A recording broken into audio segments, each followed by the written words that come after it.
Muy buenas, yo soy Carlos.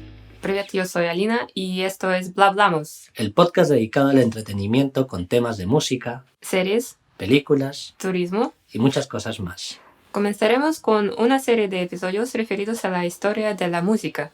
Y sin más preámbulos, el día de hoy hablaremos sobre la música en el mundo antiguo, segunda parte. ¿Qué sabes de la música en la antigua Roma? ¿Sabías que la música en la China antigua también fue fundamental en la historia? Todo esto y más en este episodio. ¡Empezamos! Continuando con la música en el mundo antiguo, ahora es el turno de la música en la antigua Roma. Desde su comienzo, Roma fue asimilando la música de otros pueblos, mientras avanzaba su expansión, en parte influencias recibidas del cercano Oriente, Egipto y especialmente de Grecia, y por otro lado, las que convivieron con ella en la propia península itálica, particularmente la cultura etrusca. Roma va adoptando muchas costumbres etruscas, como la de los espectáculos de los Ludione, que bailaban al ritmo de las tibiae. Entonces, los romanos intentan imitar estas artes y le añaden música vocal. Y en Roma, durante el reinado del rey etrusco Servio Tulio, entre el año 578 al 534 a.C., fueron instituidos formalmente los grupos de músicos en las milicias romanas. En ellos se usaban instrumentos de viento y tenían funciones específicas para las ceremonias y el combate. Debido a esto se establecieron los cornicem o tocadores de corno y los tubecem o tocadores de tuba, y posteriormente estos grupos militares y ceremoniales estarían integrados por flautas, cornos y trompetas de variadas formas y tamaños, e instrumentos como la syrinx y ditus, también usados en la antigua Grecia. Y aunque se sabe que hay escasísimas anotaciones melódicas, existen numerosos documentos literarios y grabados que demuestran la extraordinaria importancia de la música en la vida de los romanos. Según investigaciones de los últimos años, el tema de su incapacidad musical, de su falta de creatividad y su decadencia musical no es cierta, sino todo lo contrario. La música se cultiva en todos los ámbitos de la vida de los romanos. Y de manera similar a los griegos, incluyen la música en su sistema de educación, y gracias a esto, Roma proyecta la música hacia finalidades épicas, guerreras y rituales, pero también hacia el disfrute sensual, como lo aprendieron de los etruscos. En cuanto a los instrumentos, se aprecia un gran desarrollo heredados de los etruscos, los griegos y culturas orientales. Les gustaba tener más diversidad y color en sus sonidos, por lo que aumentaron el número de cuerdas a la cítara y la lira. En cuanto a la escritura musical, adoptan las escalas tonales griegas y los principios de su acústica. Se sabe que el séptimo libro del Disciplinae era de música, y aunque esta obra se perdió, se sabe de su importancia porque era muy comentado por tratadistas romanos como Macrobio y Marciano Capella. Claramente en Roma se veían reflejados dos mundos distintos que requerían funcionalidades diferentes, la privada y la pública. El ámbito privado tenía características más próximas al mundo griego. Se sabe, por ejemplo, que los primeros juguetes que se le regalaban a los bebés eran sonajeros y que la música desempeñaba un papel importante en la enseñanza. A mediados del siglo II a.C. era bien visto que los nobles supieran cantar o tocar un instrumento. Por lo tanto, muchas familias continuaron con la práctica de enviar a sus hijos a las escuelas de música y danza. Aunque a la educación solo tenían acceso los hijos varones de las familias adineradas, también las mujeres practicaron la música como cantantes e instrumentistas. El escritor Luciano elogia las habilidades de las mujeres aristócratas y cortesanas como cantantes y tocadores de cítara. Los varones de la nobleza eran instruidos por el gramaticus o profesor, y en la época del imperio, la música se integra en las enseñanzas superiores, tanto teórica como práctica. Incluso muchos emperadores eran instrumentistas o cantantes. Y en el ámbito público, la música se utilizaría en los espectáculos de masas como los del teatro, el circo, la pantomima y la riqueza militar, ya que destacaron en el uso y fabricación de trompetas porque dominaban el arte del torneado de los metales. Por este motivo crearon diferentes diseños como trompetas rectas, curvas, de boca ancha como un dragón y demás, conocidas como litus, buxina, tuba o cornu, y se atribuía su invención de tubas y cuernos a los etruscos. Sin embargo, el uso de algunos de ellos no era musical, sino que cumplían la función de transmitir órdenes a los soldados, ya que los sonidos de estos instrumentos se podían escuchar a kilómetros de distancia, lo cual dio una increíble ventaja en batalla a los romanos.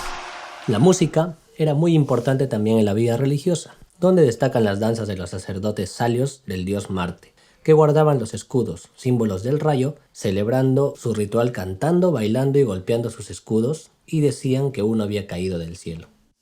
Además, en la festividad de culto a Cibeles se empleaban aulos que ejecutaban melodías frigias, acompañados de címbalos y tímpano, que eran instrumentos de percusión. Y para el culto a Isis se utilizaba un instrumento llamado sistro, incorporado al conocer la música de Egipto tras su anexión en el año 31 a.C. Y también en los teatros romanos se representaban comedias al estilo griego, donde destacan los autores Plauto y Terencio, y en la tragedia a Séneca. La música tenía un papel trascendental en estas obras, pero al evolucionar fue abandonando la danza, que en Grecia estuvo siempre presente, y también la poesía se separa de la música, quedando como un género puramente literario. Las partes recitadas eran seguidas de partes cantadas por un solista o dúo acompañadas de tibiae, y en los intermedios de los actos se ofrecían interludios musicales a cargo del tibesen. En la obra de Plauto llamada Pseudolus aparece Tibisen vos inteveri hic delectaveri.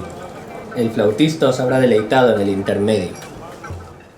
Además, reaparecen antiguos estilos como la citarodia, que eran versos cantados con cítara, de las que se celebraban certámenes y competiciones. En el periodo imperial, las citarodias tuvieron un gran éxito y los mejores intérpretes fueron aclamados por el público romano, y se extendió la costumbre de componer música basándose en fragmentos de tragedias clásicas y cantarlas acompañadas de la cítara. Además, las calles eran el lugar habitual en el que actuaban locutores y acróbatas romanos, que con sus juegos acrobáticos y musicales actuaban en las urbes acompañados de músicos que tocaban tibias, panderos y otros instrumentos. En los actos, ceremonias, costumbres militares y rituales se hizo frecuente el uso de diferentes instrumentos musicales de viento de gran sonoridad, y para tocar en exteriores los instrumentos debían ser más potentes, así que mejoraron el aulos y la lira griega. Y además de aumentar el tamaño de sus instrumentos, también lo hicieron con los grupos de músicos y formaron conjuntos de músicos realmente impresionantes. Por otro lado, los cantantes profesionales aprendían a leer música en notación alfabética y ejercitaban la claridad y potencia de sus voces para cantar en los grandes teatros al aire libre. Desde los tiempos de la monarquía se practicaba un tipo de canto solístico y coral monódico, pero solo se conservan fragmentos de algunos textos. Los sacerdotes arbales y salios practicaban estos tipos de canto: Carmen Fratrum Arbalium del culto a Ceres y Carmen Saliare a Marte.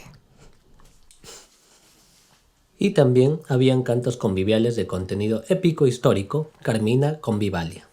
Y para festejar a los generales victoriosos, Carmina Triunfalia. Y para los funerales, el Nenie.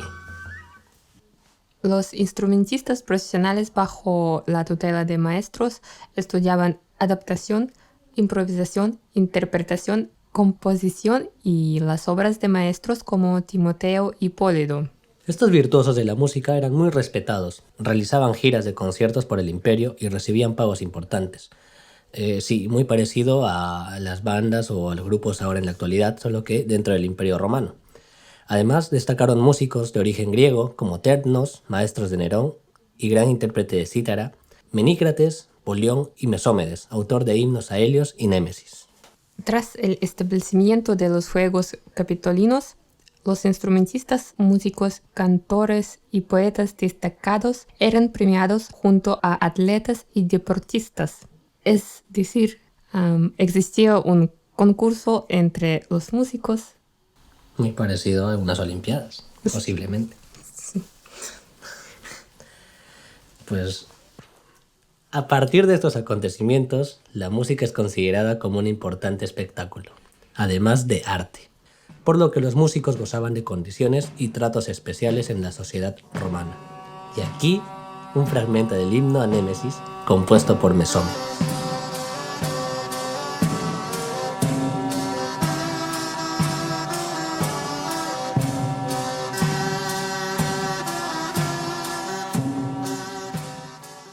La música en la antigua China. Desde los tiempos más antiguos en China, la música era una parte muy importante de su cultura. No se tenían muchos testimonios hasta que aparece la segunda dinastía histórica, la dinastía Zhou, desde el año 1050 hasta 250 a.C.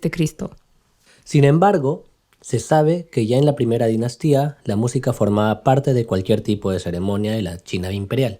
Y es así como sabemos de la existencia de instrumentos musicales como las cítaras, las campanillas de bronce, el guqing y las ocarinas en la China antigua. China recibió importantes referencias extranjeras en el terreno musical, sobre todo aquellas referencias de la India, las cuales fueron muy importantes hasta antes de la dinastía Han, dinastía que duró desde el 202 a.C. hasta el año 184 después de Cristo.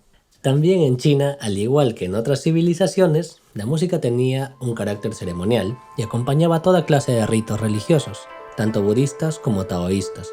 Y en este punto de la historia, la música se empieza a entrelazar con la filosofía, pero también se usaba en las prácticas militares y en los sacrificios religiosos. Algo muy interesante en cuanto a los instrumentos musicales, uno de los más importantes además de las cítaras o campanillas fue el laúd o pipa, llamado por la fruta de níspero. Y el primer laúd conocido se había hecho en la dinastía Qing entre los años 221 al 206 a.C.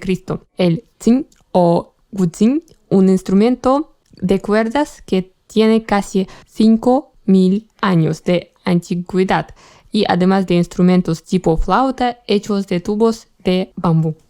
¿Sabías algo muy interesante, Alina? Que existe una leyenda en la antigua China que, según se dice, el legendario fundador de la música en la mitología china fue Lin Lung, que hacía tubos de bambú armonizados con los sonidos de los pájaros, y este genio supuestamente vivió alrededor del año 2500 a.C.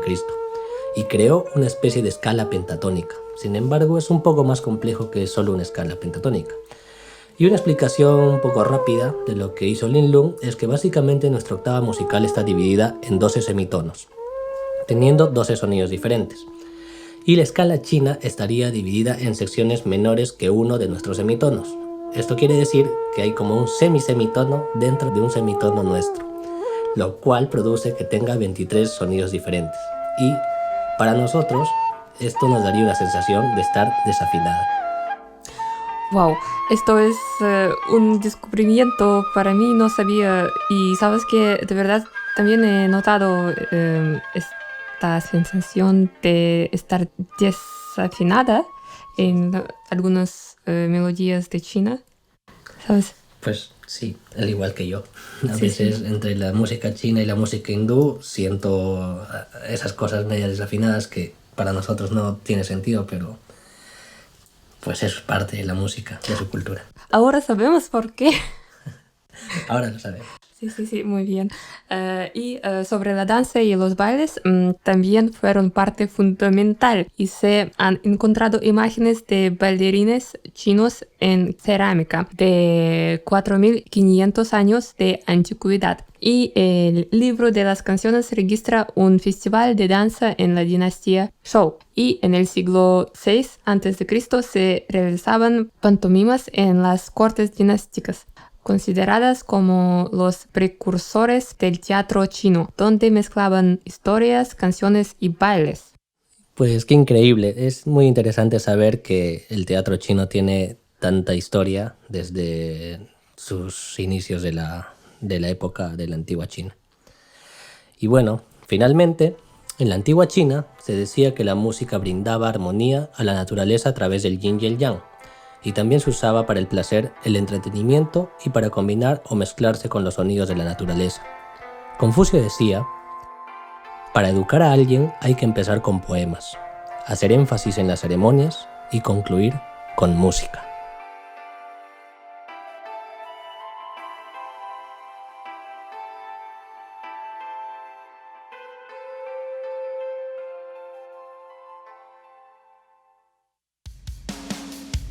¿Sabías que? El grammaticus o profesor romano enseñaba materias como el latín, griego, retórica, literatura homérica, filosofía, gimnasia y música. ¿Sabías que? La versión acústicamente más potente del aulos se llamaba tibia y llegaron a ser del tamaño de las tubas. ¿Sabías que? Cuando caía una dinastía se consideraba que el tono auténtico de ese entonces no era el correcto y que había influido en el fracaso del sistema anterior. E inmediatamente los nuevos gobernantes volvían a buscar el nuevo tono auténtico. ¿Sabías que? Durante la dinastía Han se creó un organismo oficial para liberar de toda influencia extranjera la música tradicional china y recuperar de este modo su auténtica esencia.